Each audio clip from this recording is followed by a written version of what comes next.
Okay. Thank you for Okay. Okay, how do I make my thing full screen? That's a good question now. Um, I'm not exactly sure. I'm not sure. Oh, here we go. Full screen and higher screen. Perfect. Cool. Okay. All right. And you go first. Okay. So the case that we have is the Maggie Hume murder of 1982. And it happened in Battle Creek. My name is Amaya Royster. And then my other group member is Heather Arnold. Okay, I think we're ready to rock and roll. Yeah. All right. Now that we've started, start my timer and we have 10 minutes. All right, this is the background of the case. Maggie Hume, these were some of her photographs from her memorial and some of the articles that kept her memory alive. There was a book cover called The Murder of Maggie Hume, Cold Case in Battle Creek by Blaine Pardoe and Victoria Hester. Some of the Battle Creek locations were Stringham Road Apartments and St. Philip High School, which are often referenced in the case discussions. Some of the authors and the media are Blaine Pardoe. Frequently, he was discussed throughout the cases, and he did several interviews and participated in local events.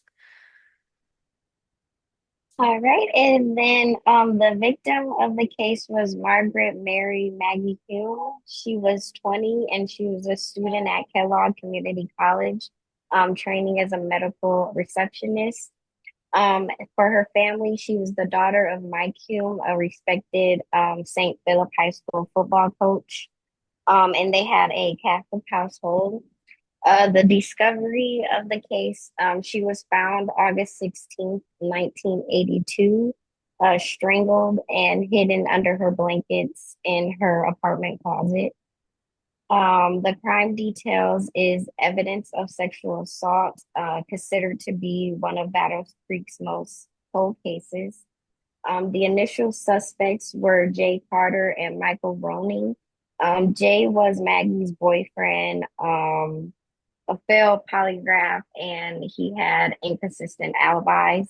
And then Michael was a neighbor who later confessed to a couple of things, which made him be questioned, basically. The community impact is there was like divided opinions on the suspect. The case remained unsolved for decades.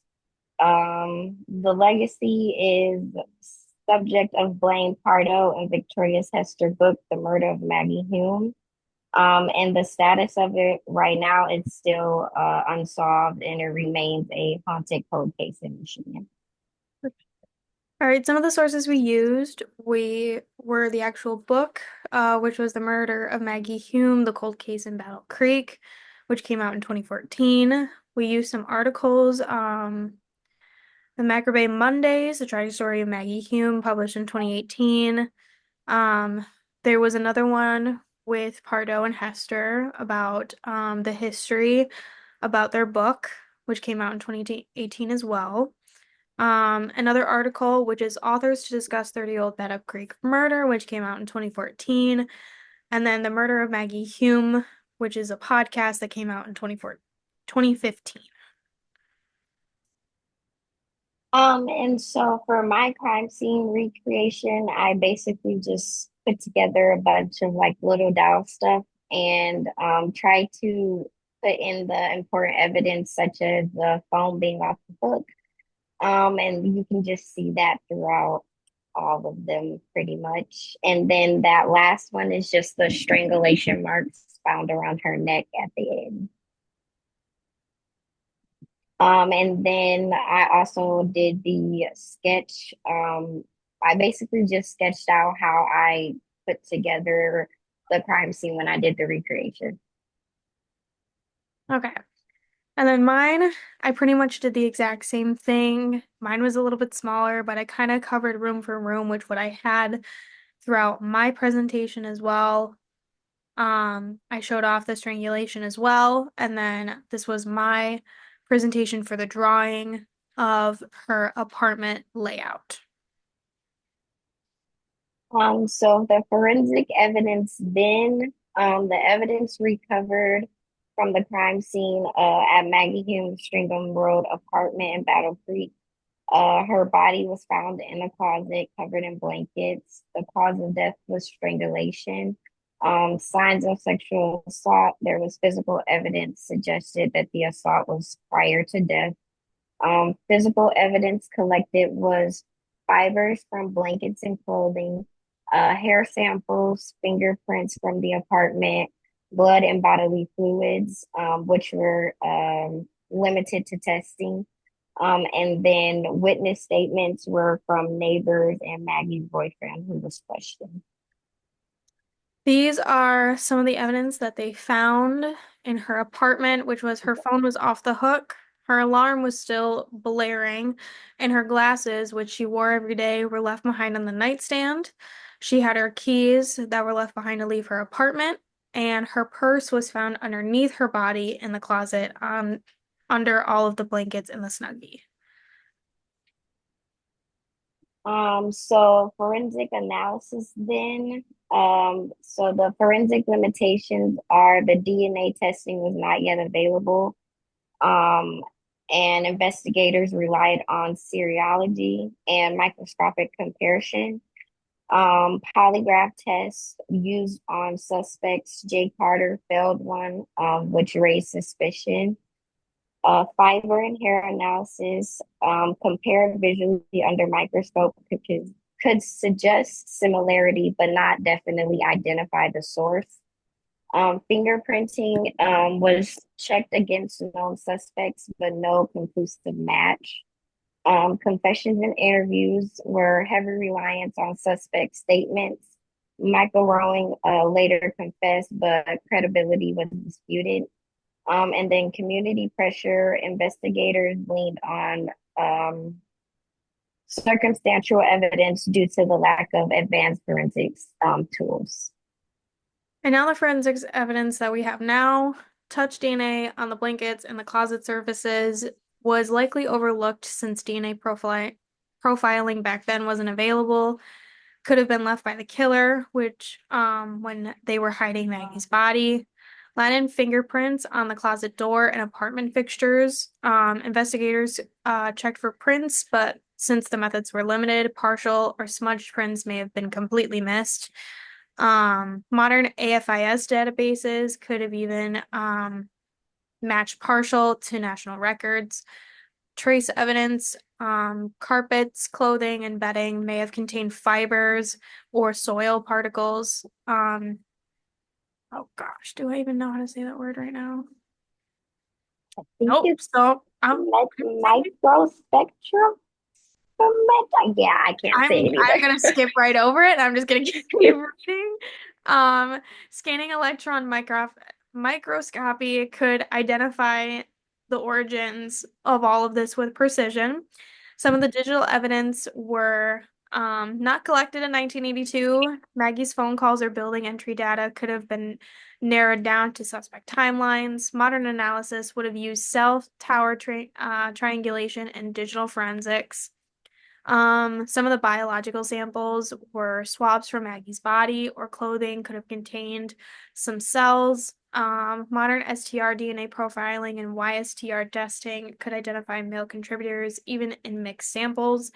Neighbor surveillance slash eyewitness accounts, no systematic canvassing for overlooked witnessing.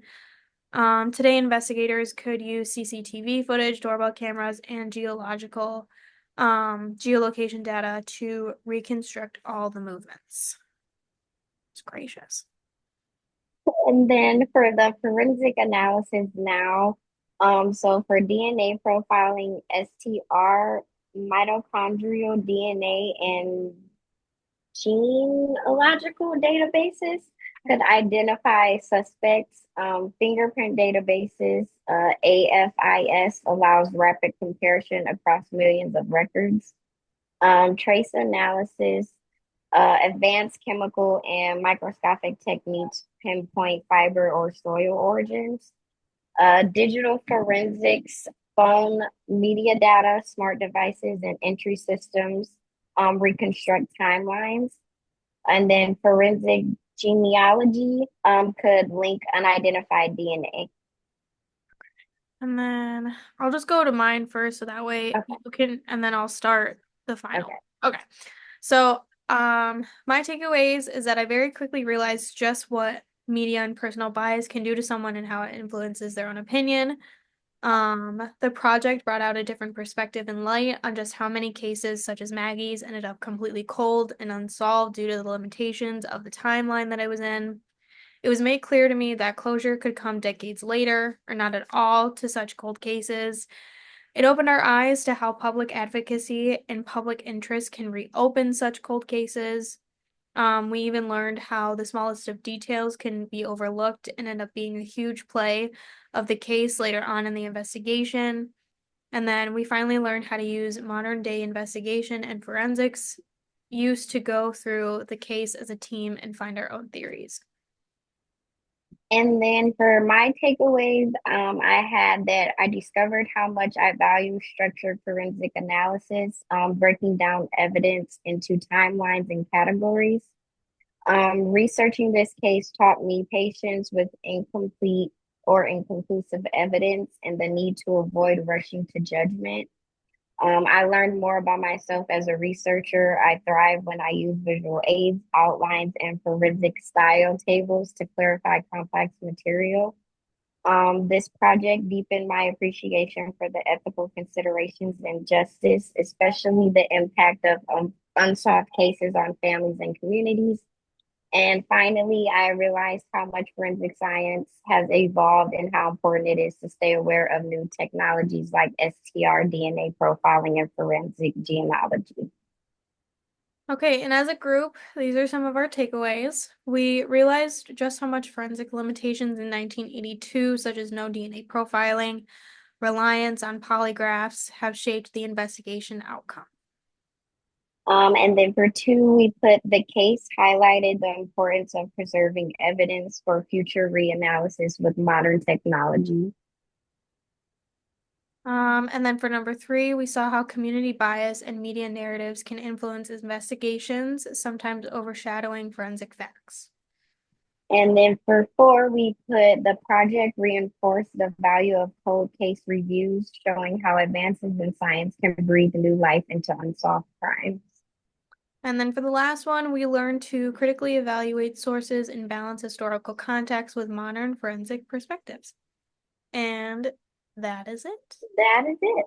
Yay. All right, we're gonna stop there. And then I think we are good to stop.